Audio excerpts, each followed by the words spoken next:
سترګه د اوبو یوه کڅوړه ده، یو لک تارونه ترې شا طرف ته تیر شوي او په یوه ثانیه کې 14 لکه عکسونه اخلي. نه یې رنګ ختمیږي او نه یې کیمره خرابېږي. او بیا چې کله عکس واخلي دماغ ته یې ورکړي، هغه یې وساتي، 20 یا 30 کاله وروسته کله چې د هغه شي سره مخامخ شي، د 100 ثانیو په موده کې یې عکس راوباسي چې دا پلانی دی. الله جل جلاله په ورځ د قیامت کې د خپلو نعمتونو پوښتنه کوي. ولتسألن یومئذ عن النعیم. او خامخا به له تاسو څخه د نعمتونو پوښتنه کیږي چې تا ته مې ښکلی او روغې سترګې درکړې وې، څه دې پرې لیدل او کتل. که چا د الله جل جلاله د حکم سره سم استعمال کړی وي خو ښه خبره ده، او که نه چا د خپلو خواهشاتو سره سم استعمال کړی وي نو دې هکله الله جل جلاله فرمایي ومن اعرض عن ذکری فإن له معیشة ضنکا ونحشره يوم القيامة أعمى قال رب لم حشرتني أعمى وقد كنت بصيرا قال كذلك أتتك آياتنا فنسيتها وكذلك اليوم تنسى. چا چې زما له کتاب نه مخ واړو د دې ژوند به ورتنګ کړم او د قیامت په ورځ به یې ړوند راپاسو. بیا به ووایي ای زما رب ولې دې زه ړوند پاسوم په داسې حال کې چې ما په دنیا کې ښې سترګې درلودلې. الله پاک ورته وفرمایي هو همدغه رنګې تا ته زما آیتونه راغلي وه، تا هیره کړې وه، نو ځکه نن ته هیر کړی شوی. زما محترمو سترګې د الله جل جلاله لوی نعمت دی. په کار چې د دې لوی نعمت شکر ادا کړو، او شکر یې دا دی چې د الله د عظیم کتاب لیک لوست یاد کړو او تل یې تلاوت وکړو او د دې کتاب په معنا او مفهوم ځان پوه کړو. که نه نو په ورځ د قیامت به ړانده راپاڅېږو. د سترګې وظیفه په تکویني قانون کې دا ده چې لیدل وکړي، یعنې د هر شي د لیدلو توان لري، خو په تشریعي قانون کې بیا پرې پابندي لګېدلی. هغه دا چې خپلې بیبي ته، خپلې مور ته، خپلې خور ته، خپلې ترور ته، خلاصه دا چې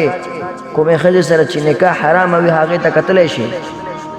او د نورو ښځو لیدل بند دی. فرمایي چې کوم سړی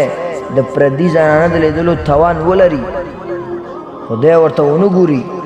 الله جل جلاله به دته په آخرت کې د حورو قطار ودروي او ورته وویل شي چې په پلاني وخت کې تا پردی زنانه ته سره له توانه نه و کتلی، دا دی اوس د هغې په بدل کې په دې حورو کې یوه ښایسته حوره خوښه کړه، هغه جنتي به یې خوښه کړي. بیا به ورته وویل شي چې بله خوښه کړه، تر دې چې څومره ځلې یې د خپل نظر حفاظت کړی وي هغومره به حورې ورکړی شي. او که څوک پردي زنانه ته وګوري او په دغه وخت کې دا شخص څومره لذت ترلاسه کړي هغومره به الله پاک په ده غم او اندېښنه حواله کړي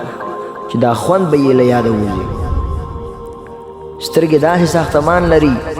چې لاندې باندې ساحه کې اتوماتیک دروازې نصب دي، او په دې دروازو کې داسې غدوات دي چې نم تر شح کوي تر څو سترګې له وچېدو څخه بچ کړي. او بله دا چې پاس او لاندې ویښتان یا باڼه لري او پاس ورځې لري چې د سترګو د حفاظت او ښکلا لپاره استعمال شوی. دا ویښتان لکه د نور بدن په شان نه اوږدېږي، او دننه د سترګو توروالی او سپینوالی او زیړوالی په یوه عجیبه اندازه جوړ شوی چې د انسان د ښکلا یو نمایشي نقطه همدا ساحه ده، او څومره لوی وظیفه اجرا کوي. په دومره ورکوټه نقطه کې څومره لویه ساحه راخیستل کېږي، او په یوه ثانیه کې په لاکونو عکسونه اخلي چې دا د لوی او متعال رب د قدرت نښې دي هغو کسانو ته چې عقل او فکر ولري. تر اوسه یو ډاکټر هم نه دی توانېدلی چې د ټولې سترګې په هکله تخصص پوره کړي. څوک یې د یوې حصې او څوک یې د بلې حصې متخصص او ډاکټر جوړ شوی وي. ډاکټران وایي کله انسان د ورځې لیدل یا کتل کوي نو د ده د بدن څخه ځینې ویټامینونه لکه ویټامین ا په مصرف رسیږي، او د شپې چې کله ویده شي بدن هغه مصرف شوی مواد واپس پوره کوي خو یو شرط یې دا دی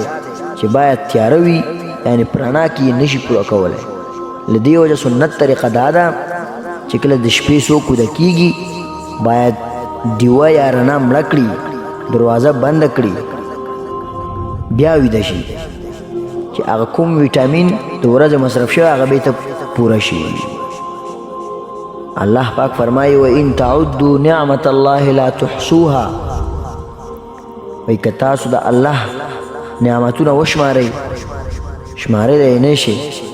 ځکه چې د الله ډېر نعمتونه په موږ باندې دي د هغه لویو نعمتونو څخه یو نعمت سترګه ده